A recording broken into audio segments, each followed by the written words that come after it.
ad nauseum for the next 2 years. Um, and he, I mean, he's a bit of a genius when it comes to that stuff, just repeating the same lines over and over again until they get burned into the consciousness of every American. Um, and so he's politically adept that way, and he's an attacker in a way that no other president in presidential history has, I think, been so aggressive. Yeah, and I think Um, I don't know. I don't know.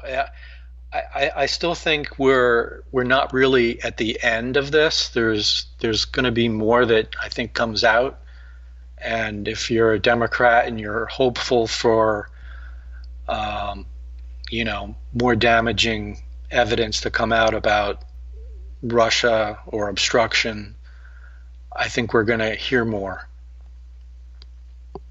yeah. So, I mean, that's interesting, but I definitely think it is that. On the other hand, is going to be kind of a really a wait and see proposition.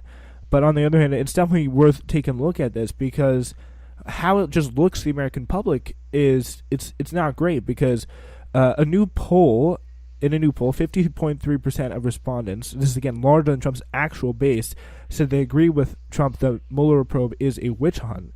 And stories have been coming out now for some time hinting that Mueller's final report might leave some audiences "quote unquote" disappointed, which is a little bit disturbing because if the president might being a foreign spy could be a bad thing that he is. This is what Matt Taibbi is writing here. Um, yeah, and it really raises the question: will people, especially after things that they've messed up in the last 16 years, such as like Iraq War, stuff like that, WMDs, and this is like, will people really ever be able to trust the press if they continue to kind of like push this stuff? Well, I don't think you can blame the press. I mean, I think pretty much everything they reported is true, about the Russia investigation. Of course, with the 24-hour news cycle, what happens is you get, to fill in all the space in between actual news items, they talk about, whether the president is guilty and blah blah blah, and so you can kind of get brainwashed into thinking one way or the other. Um, is the same as if you watch Fox News all the time. So Yeah, it's kind of the problem with 24-hour news is you run out of real news to talk about, and so you just bring on talking heads and end up speculating. yeah. Um, I definitely think a lot of like the talking heads, they kind of bear more responsibility in this than like journalists because there has been definitely there's some mess ups like the ABC and the BuzzFeed stuff. But like overall, especially like people from the New York Times and Washington Post, they've been reporting these contacts. But sure, they have been hyping them up a little bit and talking about them all the time. But I think a lot of people I mean, I like people like such as Rachel Maddow and like Lawrence O'Donnell. Like they have made such a big deal and also a lot of money. Like they're getting their best ratings in years off of this. And the fact that it just turned out to be not true is it definitely does not look really good on them, in my opinion. I guess. I mean, it'll be interesting. I think what will end up happening is that people like Lawrence O'Donnell will quickly just change gears toward and concentrate more on the Democrats in the House and their investigations, or they'll concentrate more on the SDNY or the New York State Attorneys General and I do agree with that. all the other myriad investigations that have been spawned by the Mueller investigation. So the president's clearly not out of the woods. He's not been exonerated on all of these things. Um, and so I think we're going to have to just wait and see. I mean, I think what's pretty clear, and that I think most Americans should realize, is that this is a completely abnormal president, and whether he's actually done something lawful or not, he is not really fit for holding the job. He's a complete embarrassment. But these are political Yeah. ideas. These aren't matters for the Justice Department. The Justice Department's only interested in crimes being committed. So it's a completely different plane of thought, really. And it doesn't, the fact that he's exonerated is a very loaded term. He's exonerated in the eyes of the law, in the eyes of the Justice Department, but he may not be exonerated politically.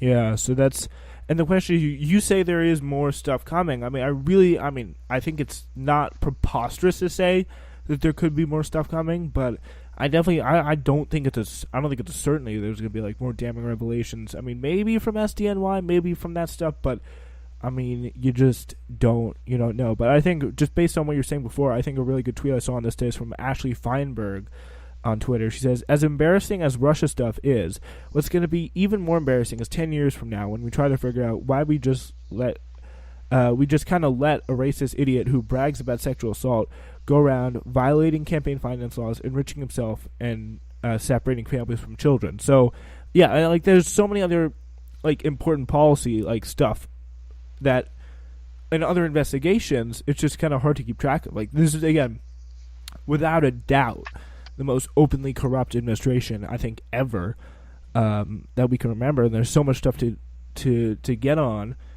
that. I mean, there is kind of a criticism I think for the media that they put all their eggs in this kind of like Russia Gate basket because like the emoluments clause it's not going to really garner that much headlines, like complicated financial matters like tax evasion, money laundering, stuff like that.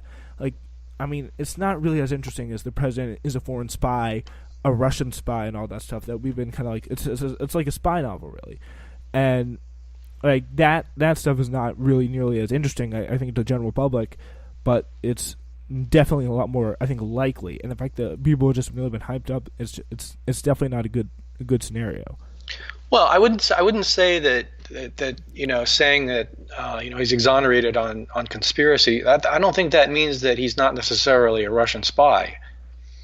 I mean, the whole spy thing is a counterintelligence kind of investigation, and counterintelligence investigations don't really hone in on crimes as such. They're more covert. And I don't think we can say that the Mueller report is going to come out and say that the president is definitely not a spy. He's definitely not a foreign agent of Russia. I'd be very surprised if it came out and took a stand on that. I mean, we pretty much just have to look at the president's behavior with Russia. If we can't come out and say that he's a Russian agent, well, a Russian agent I think would get paid by Russia to do things, but even then maybe there's something to say about that, considering all the money that's funneled into Trump real estate by From Russians. I think like something like 63 oligarchs have put in money to like Trump properties Yeah. over the years. But I mean, I don't know like if this isn't saying that Mueller isn't a Russian agent, no collusion, pretty much as clear as day in this summary of the Mueller report. I mean, I don't know like what is, you know. Well, I mean, they were looking at specifically at things that happened during the campaign. What we know about Trump is more far-reaching than that. His relationship with Russia goes back a lot further than that, and the way he deals with Putin is very peculiar. The idea that he'd be pulling us out of NATO on some trumped-up reason that the NATO countries aren't spending enough. I think that's a lot of BS. I think he wants to pull out of NATO because Putin thinks it's a good idea. So, I just don't think that the Mueller investigation delved into all these things. I think they were more limited in their scope and just concentrated on the interactions that happened during the campaign. I mean, I really don't think. I mean, I see like there is definitely an angle to that, but I really don't think there's any proof. Like, there's at least by this Mueller investigation, who had the mandate to really investigate all things Russia. I mean, not much else outside that, but all things Russia. But if they weren't able to come up with that, I think it would be very, very tough to say. But yeah, I mean, I don't think there is going to be a reckoning, but there definitely should be, because there is a lot of there was not a lot of really There's some like really irresponsible reporting. It was RussiaGate first started. If you didn't know, I'm sure you did. In the media phenomenon in midsummer 2016. By June and July 2016, bits of the kind of Steele dossier compiled by the former British spy Christopher Steele, who had been funded by the DNC through the law firm Perkins Cole, which was opposition research. They hired Fusion GPS. The Steele report occupies the same role in Russiagate as the tales spun by Ahmed Shalabi in the Iraq War thing. This from writes Matt Taibbi. Once again, a narrative became a turbocharged when officials with motives pulled the press corps by its nose to a swamp of unconfirmable private assertions. So yeah, I mean, there's some early stories like a piece in Slate called Putin's Puppet, outlining future Steele themes in circumstantial form, but the actual dossier, while it influenced a number of pre-election Trump Russian news stories, didn't really make it in print. And the BuzzFeed stuff was published, and then the Compromat situation. But again, it's just all this kind of very disturbing stuff. It goes all the way back to this. It goes all the way back to the situation. First, it's just again a lot of kind of just in it for the money, or not really in it for the money, but just kind of in it for the clicks type situation. And do you think there should be kind of a reckoning for the way the media looks at this in the future? No, not really. I think the media has a job to do. They need to be aggressive. They need to find out the truth, and they can't let the a special counsel investigation cower them or to hold them back from getting a story. I think the real issue here is all the editorial spin. I mean, you kind of have to separate that from the actual reporting of news, of things that actually happened. And in today's day and age, it's difficult sometimes to separate the two. But no, I don't think the media should change unless they decide to do away with 24-hour newscasts. Go back to the old days when you had the evening news, and that was about it. And they only had time to tell you the actual news and not all the spin. Yeah, it's just so much of kind of like speculation, kind of like partisan stuff that can be definitely very disturbing. But again, there is like publishing. I think a big example of it was publishing the BuzzFeed, the Steele dossier, obviously bringing the kind of the P-tape into the discussion. And of course, that birthed the things like the Stephen Colbert, like PP tape jokes and all that stuff.